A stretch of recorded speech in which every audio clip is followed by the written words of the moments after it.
Mais um episódio do Recorte Jurídico, hoje começando a série de episódios que nós vamos fazer com os 100 advogados mais citados do Piauí.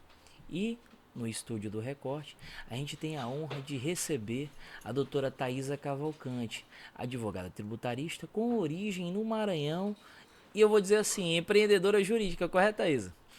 Corretíssimo, Davi. O advogado, eu acho que por origem, pela profissão, ele precisa ser empreendedor, né? Acho que todos nós, independente da profissão, estamos sempre nos vendendo, mas o advogado, como ele precisa adquirir, além de tudo, uma relação de extrema confiança com o cliente, né? Ele não sobrevive sem empreender e sem inovação. Thaisa, eu queria começar a nossa entrevista falando do fato do teu desenvolvimento, da tua escolha pelo curso de Direito e como é que você chegou lá. Eu queria começar com essa pergunta. Qual é o sentimento de chegar lá e o que foi que te motivou a escolher primeiramente o curso de Direito e depois ser uma advogada de renome? Fica à vontade. Eu acho que desde criança eu tinha esse encantamento por coisas ligadas à justiça, sabe? Eu acho que era mais um encantamento. Não nem entendia o que era a diferença de juiz para promotor, para advogado, mas eu gostava de ver aquilo em filme, televisão. Então, muito cedo, eu lembro que de 26 anos, falando, né, que já queria fazer direito. Meu pai fala que eu falava, eu vou ser uma juíza, eu vou ser isso, porque eu achava aquela figura do tribunal muito bonita. E aí, quando eu fui crescendo, saí do meu interior, vim morar primeiro em São Luís para fazer ensino médio, depois quando passei no vestibular lá e aqui vim para o Piauí, né, estudar na estadual. E aí precisei trabalhar em vários lugares, né, para me sustentar, né, trabalhava o dia todo, fazia direito à noite. E aí eu fui vendo o meu prazer, uma segunda paixão, ou a primeira, né, que é o empreendedorismo e trabalho de gestão dentro de empresa. E aí eu vi que o direito continuava sendo o que eu queria fazer, mas de uma Perfeito. perspectiva muito diferente, que já seria uma perspectiva de empreender, né? Assim, foi quando, acho que na metade do curso eu falei, não, eu quero transformar o direito no meu negócio, na minha vida, mas de forma que eu consiga também gerar emprego, renda e ter outros caminhos, que não aquele engessado que eu vi ali muito Sim. nos filmes. E acho que foi mais ou menos assim. Eu posso dizer que é uma advocacia propositiva. É, como é que a doutora Thaisa ela se diferencia nessa visão estratégica, nessa técnica refinada dos outros tipos de advocacia convencional? Como é que tu vê esse tipo de advocacia 3.0? Na verdade, eu gosto de dizer que o nosso principal diferencial sempre foi atendimento e disponibilidade. Quando eu fui ter meu primeiro cliente município, primeiro que eu levei muitos nãos, né? E Massa. aí e recebia pessoas falando assim, mas você é tão nova, imagina há 10 anos, eu falando que eu era tributarista e a pessoa falou, mas você é nova desse jeito, uma menina, saindo da faculdade, o que sabe? E eu falava já assim, olha, o que eu não tiver de experiência, eu vou compensar em disponibilidade. É melhor você ter, às vezes, um advogado que não tem uma carreira tão grande, mas que ele está disponível, que se importa com o seu problema.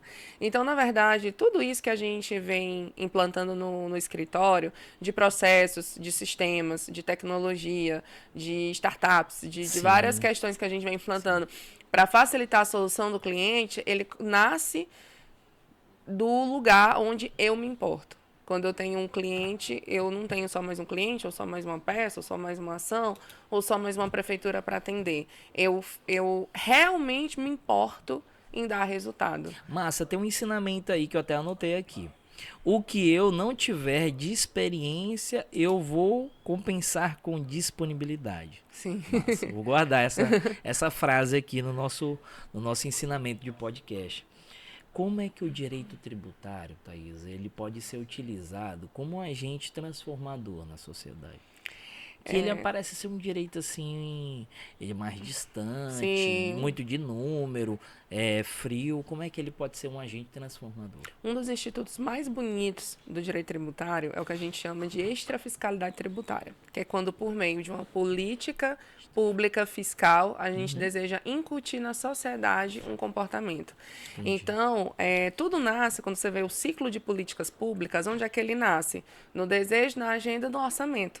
Então, o direito tributário é quem paga a Perfeito. conta. Começa daí, que o direito tributário, que, do ponto de vista público, para arrecadação arrecadação, é quem paga a conta de todas as outras políticas públicas. Perfeito. Né? Mas, dentro do próprio direito tributário, a gente trabalha com a extrafiscalidade, que é, por exemplo, se eu crio um IPTU verde numa cidade, eu tenho uma política fiscal de arrecadação, mas que incute na sociedade um comportamento de sustentabilidade, de energia fotovoltaica, de calçada ecológica, de várias questões. Então, quando a gente olha para um município, do ponto de vista de realmente ter uma política pública fiscal humana, que vise realmente, por exemplo, por meio de políticas públicas fiscais, eu incentivo a atividade, eu incentivo o turismo, eu realmente consigo fazer o que a gente chama de desenvolvimento local. Agora, precisa que os setores estejam alinhados e que a pessoa tenha essa perspectiva de uma visão macro. Eu fiquei curioso aí, tu falou sobre IPTU verde. Resume para mim, para quem é muito leigo, o que é esse IPTU verde? É quando, por exemplo, no Código Tributário Municipal, você concede um desconto para alguém que tem algum tipo de ação. E aí cada município pode trabalhar da forma que quiser. Agora mesmo a gente acabou de entregar um código tributário em uma cidade que a gente colocou que a pessoa pode ter descontos até, por exemplo, 30% de desconto se tiver 3 ações, como, por exemplo, reutilização de água, energia fotovoltaica, arborização. Então, E aí, isso quem determina é o município. Você faz um impacto orçamentário de até onde você pode conceder um desconto ou uma isenção, né? Por exemplo, a gente pode criar, pensando na estética da cidade, uma isenção de IPTU de 1 ano, de 2 anos, conforme o estudo econômico daquela cidade, para uma pessoa que faz a revitalização de um prédio ou da sua fachada da sua casa. Então, assim, o direito tributário ele está em tudo. As pessoas é que não veem isso. E quando o gestor, principalmente no município, começa a enxergar nessa perspectiva de garantir orçamento, mas já garantir a execução de uma política pública, você realmente vê transformação na cidade. Perfeito. Eu coloquei até aqui, linha do tempo. Aí eu até ia te perguntar. Quais foram os desafios profissionais que você teve nessa linha do tempo que te marcaram? Olha, eu acho que o primeiro desafio começa antes de eu me formar, né? Que era conseguir me formar trabalhando 12 horas por dia. Quando eu me formei, eu tinha um desafio muito claro, que era conseguir permanecer em Teresina. Porque se eu não tivesse um emprego, em 30 dias ali, eu ia do estudante do interior. Eu ia voltar para o interior, né? Sim. Então eu falo assim, a gente deixa de ser o futuro na nação e vira um problema social, que é ser desempregado. Então, assim, na minha colação ali, eu tinha esse marco. Se em 30 dias eu não estiver minimamente me sustentando em Teresina, eu vou voltar para o interior. Sim. E vou advogar, mas eu não ia advogar no tributário, que seria muito mais difícil começar uma advocacia no tributário. Então, acho que o primeiro desafio foi esse, foi ter conseguido entrar num escritório para já ganhar ali o mínimo necessário para eu poder pagar minhas contas e ficar em Teresina. E aí, depois disso, realmente bancar essa ideia, que eu não ia fazer concurso, que eu iria advogar, e aí... Desde o início, tu pensou só na advocacia, plano A? Quando eu decidi fazer, que eu te falei lá no meio período ali da faculdade, na metade do curso, eu já saí com essa ideia fixa, que eu ia advogar, que eu não ia perder tempo com concurso, que eu não ia errar pela cabeça dos outros. E aí, o trato foi muito assim. Eu falei, para eu passar num concurso grande, como a gente chama, que é uma magistratura, né, promotoria, procuradoria, você tem que ter pelo menos 3 anos de prática jurídica. Sim. E aí eu falei, pois eu vou dedicar esses mesmos 3 anos na advocacia. No final de 3 anos, eu vou avaliar como é que eu vou só fazer sem olhar pro lado. Execução. Depois de 3 anos, legal, eu vou avaliar se eu saí do lugar. Se eu tiver saído do lugar, eu continuo. Se eu não tiver saído do lugar, eu vou me render. Sim. E vou parar, eu vou já para concurso, vou fazer outra coisa. E graças a Deus, no final dos meus primeiros 3 anos de advocacia, eu já acho que eu já trabalhava para algumas cidades, já tinha uma equipe, menor do que eu tenho hoje, mas já tinha uma equipe, né? Então, as coisas já tinham andado o suficiente para eu dizer, opa, já tenho resultados, não tenho mais só um potencial. Você já tinha visto uma mudança de vida nesses teus 3 primeiros anos? Por exemplo, eu vejo que hoje... O mínimo, né, da independência financeira. Com o advento da internet, os jovens, eles têm uma pressa com relação a... Aí eu quero advogar, eu já quero estar ganhando meus 10, 20 mil nos 2 primeiros anos de advocacia. E a gente sabe que não é assim, né? Que é um movimento... Eu já ganhava nos primeiros 3 anos. Uau! Né? Uau! Essa eu já ganhava nos primeiros 3 anos. Essa perspectiva do meu primeiro emprego ter sido... Eu lembro que aí foi... na faixa de 2.000. Eu ganhava um salário mínimo, aí depois o primeiro emprego como advogada era nada, aí depois fui para ganhar 2.000, 3.000 reais e em 12 meses ter um faturamento de 30 ou de 40. Então, eu performei isso no primeiro ano, no segundo ano. Mas, assim, aí a pergunta que vem é a que custo? Né? Um custo pessoal muito alto, de ir sem pausa, sem descanso, sem feriado, sem fim de semana, sem carnaval, sem Natal, sem Ano Novo. Então, assim, é possível fazer? É possível fazer, mas você tem que tá muito consciente do porquê você está fazendo, porque senão você se perde nesse caminho. Isso aí puxa até minha próxima pergunta com relação a o que é que você considera hoje os pilares importantes para ser um empreendedor jurídico saudável. Me fala aí, porque eu sei que você considera a advocacia não só ela a lei, né? Você é um exemplo de advocacia 3.0. Então, elenca para mim quais são esses pilares mais importantes. Olha, saúde mental. Nesse período todo, o que eu não abri mão foi da minha terapia, do meu coach, do meu desenvolvimento pessoal. Porque nada é tão nosso como os nossos sonhos. Esse faturamento jamais teria sido possível ali no segundo ano, terceiro ano de profissão, se eu não tivesse realmente decidido queimar meus barcos e empreender. Perfeito. Então, você precisa dar sua cara a tapa, e você sofre muito nesse caminho, e você vai precisar recomeçar muitas vezes, entendeu? Então, esse ano não foi o primeiro ano que eu recomecei, eu tive que recomeçar muitas vezes, né? E toda vez você vem mais forte com a lição maior, que é o conceito de antifragilidade.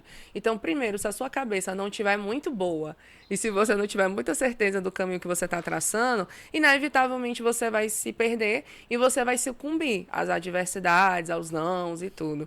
Então, sem dúvida que saúde mental, porque é o que sustenta o nosso eu, é o que faz você deitar de noite e estar tranquilo e ter paz no seu sono, né? E óbvio que muita disposição para ser bom no que você faz, conhecimento técnico, porque indubitavelmente, se você não conseguir entregar um trabalho de qualidade, a fala, a retórica, a oratória, ela não vai se sustentar. Então, precisa ter um fundamento muito bom por trás, que é a sua disposição de, depois de ter viajado 4.000 km numa semana, como eu faço até hoje, no final de semana, se sentar e estudar. E realmente fazer jus ao nome que você tem, de ser bom naquilo que você faz.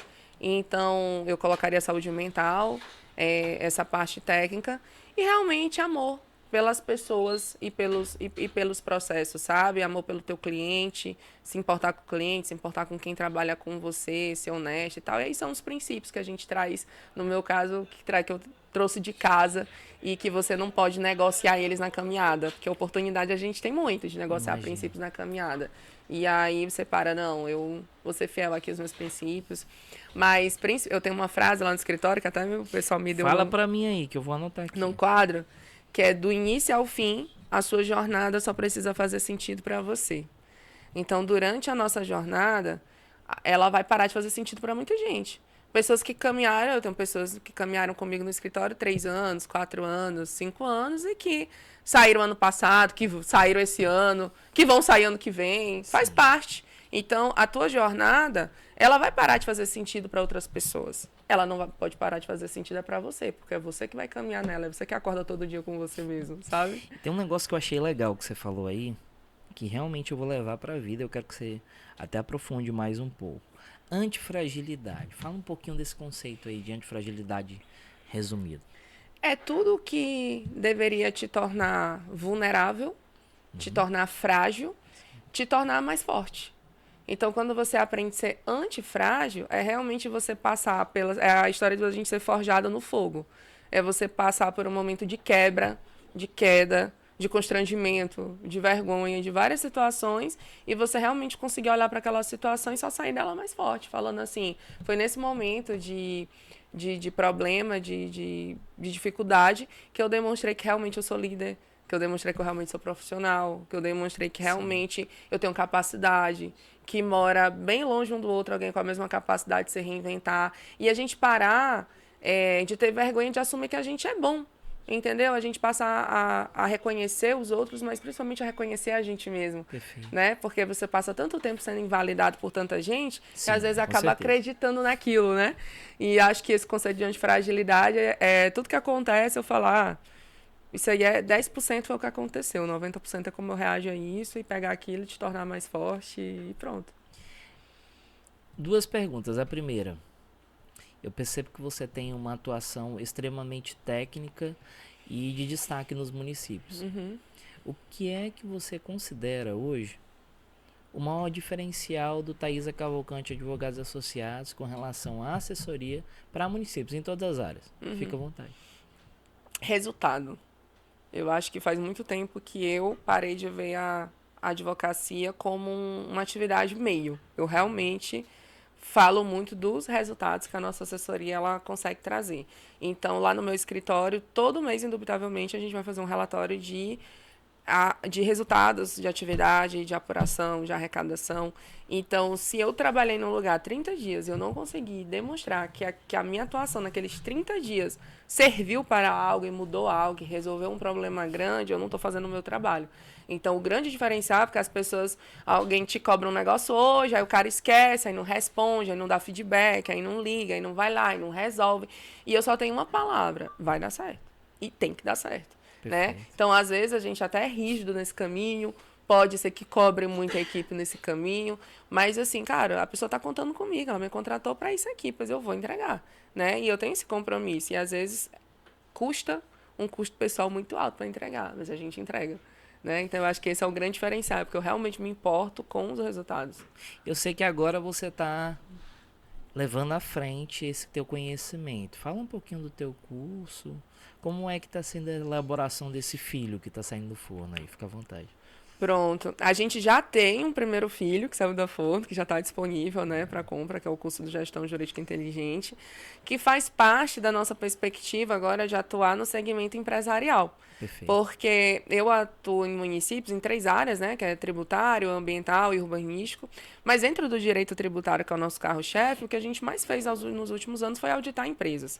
Perfeito. E com isso a gente percebeu as fragilidades das empresas, não por erro, porque quer sonegar, mas por desconhecimento mesmo. Então, são erros muito comuns que as empresas cometem no dia a dia e que fazem elas terem um auto de infração municipal, estadual, federal.